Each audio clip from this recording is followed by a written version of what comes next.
একটা সত্য কথা কথা এখানে একটু বইছিলাম বুঝছেন মাথা চাওয়াইতে।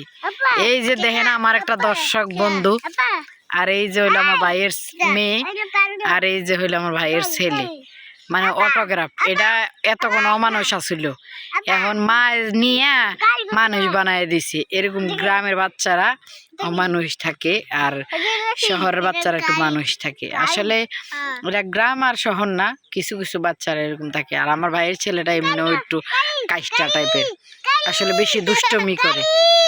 তো এখানে আরেকটা অকাইষ্টা মানে পায়খানার সামনে বসে রয়েছে, আমি দেখাই।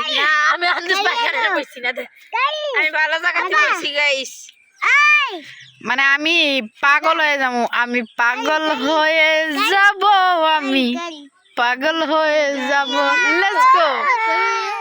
আসলে মা গো, পাগল হয়ে যাবা তুমি? কার জন্য পাগল হয়ে যাবা?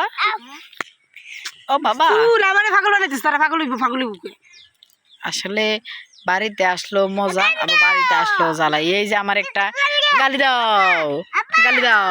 ভাইয়া ভাইয়া ভাইয়া গাড়ি রে, তুই প্রথম সিট, দ্বিতীয় সিট, তৃতীয় সিট।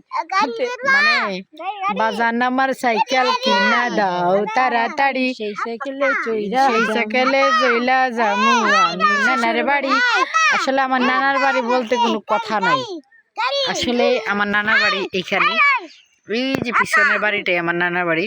তো আমরা তাদের সাথে কোনো কথাবার্তা বলি না, আমাদের তাদের সাথে কোনো যোগাযোগ নেই, আমরা তাদেরকে চিনি না, তাদেরকে কোনো কথা বলি না।